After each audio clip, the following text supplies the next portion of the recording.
What's going on, everybody? Russell Simon here for Simon Says on the Mark. And being a Jets fan, it really seems like a dark storm cloud of depression and misery just seems to follow me wherever I go. In February, it was there when the Giants won the Super Bowl, and now here in March, it strikes again.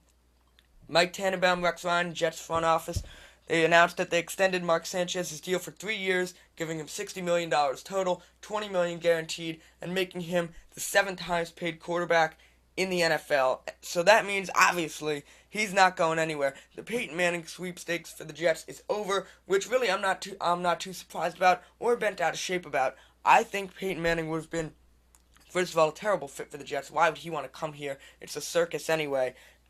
And it kind of did remind me of Brett Favre, even though Manning probably a bit more of a talent, but still a lot of question marks coming back from neck surgery. And I felt that it wasn't right to mortgage the future on such a question mark injury-wise. And if you look at Mark Sanchez's body of work, not to sound like Mike Tannenbaum, the GM here, of course, but if you look at what he's done in 3 years, it's not right to just give him away after one bad year for a question mark who might only give you 1 or 2 seasons. But with that being said, there are ways to give Sanchez a vote of confidence from the front office without giving him a massive new contract. He struggled last year even though he had one of his best years statistically, 56.7 completion percentage, 3,474 yards, 26 touchdowns, but 18 interceptions. They could never go down the field. They went 8-8 and lost their last 3 games in a row. Sanchez was getting killed by Santonio. He was getting killed by LT. But there's a way for Rex Ryan and Mike Tannenbaum to give Mark Sanchez a vote of confidence without just throwing money at him. Not once did they say when Peyton was available they had Sanchez and they had confidence in Sanchez. They remained silent throughout the entire Peyton Manning process, even though Tannenbaum said they were in negotiation with Sanchez's agents the whole time. So no one from the Jets announced publicly in the last month that they had confidence in Sanchez and he was the guy going forward. Now, they just come out of the blue throwing a ton of money at him, and for me it really just looks like throwing a ton of money at a problem. He has money left on his rookie contract, and you're rewarding mediocrity, and that's what I have an issue with here. Mark Sanchez does not deserve a new contract. Nothing that he has done in the past year of football makes him worthy of that much money.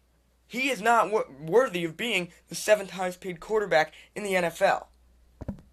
But the Jets went out this year and got Tony Sparano, who really has no experience directly overseeing a quarterback. In Miami he had some success with Pennington, and then Pennington, they made the playoffs. They beat the Jets in week 17 when they had Favre, but they're really ground and pound, and he's very good at, developing offensive linemen, which the Jets desperately need because they still haven't fixed any of the holes on their offensive line. But he has no experience developing a quarterback, so you're just throwing money at Sanchez and not putting the tools in place to groom him to be an effective player. And there was a leadership void on this team last year. Santonio Holmes, we all know what happened in week 17 when he cried and quit. LT, a Hall of Famer, who by all accounts is a pretty classy player, ripped the team. Greg McElroy, of all people, said the locker room had a corrupt mindset. And who was a leader on that team? Mark Sanchez. After it was announced that he signed the contract extension, he released a statement via Jets PR, and it said, "It gives the team just a reminder that I'm the leader on this team, and I'm excited to get back." And, the second part of that, whatever, we all know he's excited to get back, and he's working hard to be the best quarterback he can be. But the first part of that, it gives the team a reminder that I'm a leader on this team. By what accounts is he a leader? When has he exhibited leadership capabilities at any point during his 3 years? I know the Jets went to 2 AFC Championship games, and Mark Sanchez played very well in those playoff games, beating Peyton, beating Brady last year, beating Rivers the year before, but it was not on him. Rex Ryan last year put the onus on Sanchez to step up and be a key player and lead the team to take that extra step to the Super Bowl. Instead, they went about 4 steps backwards. And for Sanchez to think that getting more money is proof that he is a leader crystallizes how backwards this Jets team has it.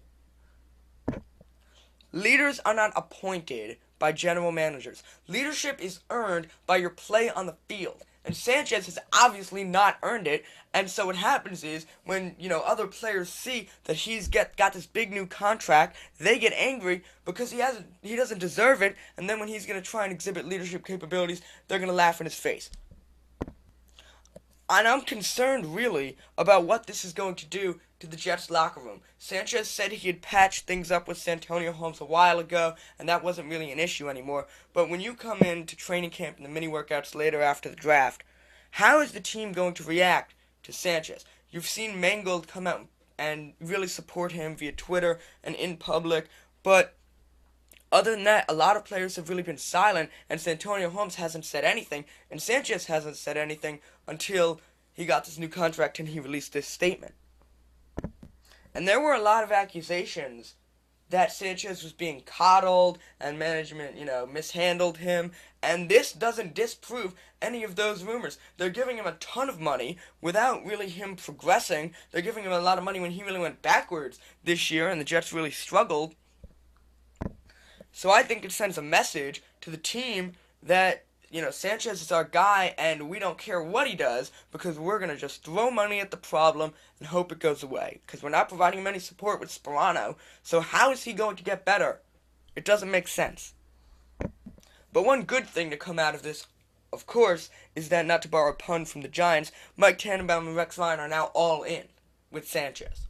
They gave him a ton of money, and so now their futures are inextricably linked to what Mark Sanchez does on the field this year.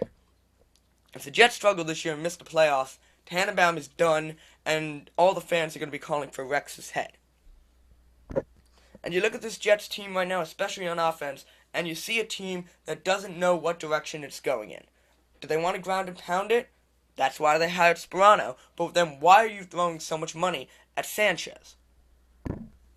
This move just makes no sense to me, and I don't understand what the endgame is here. Where does Mike Tannenbaum see this team ending up with the money they're paying Mark Sanchez and then hiring Sperano as the offensive coordinator? You're paying Mark Sanchez a ton of money to run the Chad Pennington offense. Chad Pennington after his shoulder surgeries, of course. The futures of Mike Tannenbaum and Rex Ryan are directly tied to whatever Mark Sanchez does this year, and if I'm them, I'm not too confident at this point. Alright, everybody, that's all the time we have for today. I'm Russell Simon, hopefully back to some good Jets news within a month, if we can find some, hopefully during the draft. Anyway, guys, back to you.